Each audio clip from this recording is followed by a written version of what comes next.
A Constituição de 1988 ficou conhecida como Constituição Cidadã porque nasceu em resposta às reivindicações da sociedade por mudanças estruturais após anos de governos militares.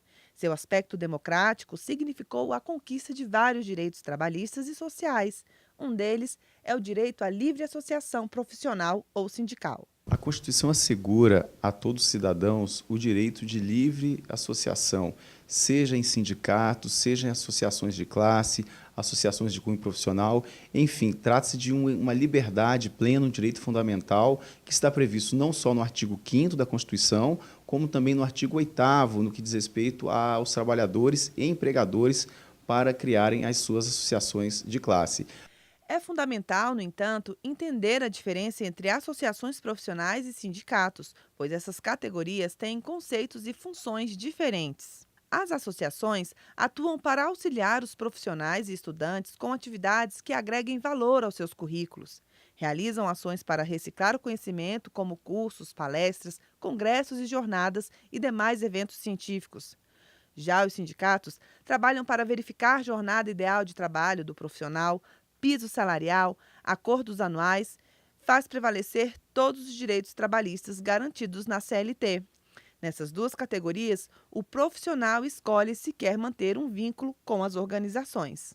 Tanto o sindicato quanto as associações, a filiação é facultativa, ainda que em relação ao sindicato ele represente toda a categoria, seja econômica, seja profissional. Mas no caso das associações, que estão previstas no artigo 5º, a filiação é facultativa, ninguém pode ser obrigado a filiar-se ou a manter-se filiado a qualquer associação. Existem ainda os conselhos ou entidades de classe que regulam, orientam, fiscalizam a atividade profissional e julgam, em último grau de recurso, procedimentos éticos e administrativos. São autarquias que atuam como um serviço público descentralizado dos entes federados, dotado de personalidade de direito público, sujeito ao controle do Estado por órgãos como Controladoria Geral da União e Tribunal de Contas da União. A atuação dos conselhos se assemelha à da Ordem dos Advogados do Brasil, mas não pode ser confundida por se tratar de uma autarquia peculiar. De acordo com a lei e com os julgados do Supremo Tribunal Federal, a OAB não é uma entidade da administração indireta da União, e sim uma instituição sui generis, ou seja, de gênero próprio. Trata-se de um serviço público independente com categoria ímpar no elenco das personalidades jurídicas do direito brasileiro. A OAB, embora tenha sido criada por lei específica, tenha personalidade jurídica própria e seja capaz de se auto-administrar, não se iguala aos demais conselhos de classe, pois sua finalidade não está totalmente vinculada a questões corporativas e institucionais. Diferentemente dos conselhos de classe, a OAB não está sujeita ao controle do Estado. Com esse papel diferenciado, a OAB não é vinculada aos órgãos de controle, tipo CGU, tipo TCU, mas ela tem um controle interno e sujeito também a outros tipos de controle, né? Dentro da classe, dentro da sociedade. Mas ela não está vinculada a isso. Os funcionários não são estatutários, eles são seletistas, né? Não são contratados mediante concurso público, por imposição legal, não existe essa determinação e vários outros tipos de diferenças. Toda essa questão está sendo questionada em recurso com repercussão geral no Supremo Tribunal Federal, que pede a inconstitucionalidade da suspensão do exercício profissional por falta de pagamento das anuidades previstas no Estatuto da Advocacia. O recurso defende que essa suspensão viola a garantia constitucional de liberdade do exercício de trabalho, ofício ou profissão.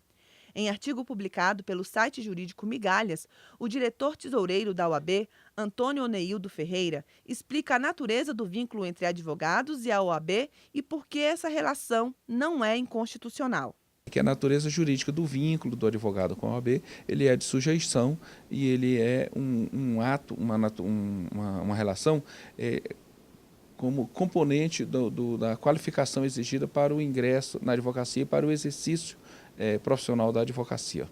Essa relação deixa claro que o exercício da advocacia só é possível por meio da inscrição na OAB e não apenas com o título de bacharel em direito. O bacharel em direito, ele é um bacharelado comum, como qualquer um outro, que habilita quem concluiu a exercer a profissão em várias áreas, tipo fazer um concurso para delegado, fazer um concurso para magistrado, fazer um concurso para o Ministério Público ou prestar o exame de ordem e atendendo outros requisitos, tipo a idoneidade moral, que diz não ter sido envolvido ou condenado com crimes infamantes, são os crimes contra a fé pública, falsidade ideológica, estelionato, crimes hediondos. Então, ele atendendo outros requisitos que dizem com a idoneidade moral e com a aprovação no exame de ordem, ele faz o requerimento e se inscreve na OAB.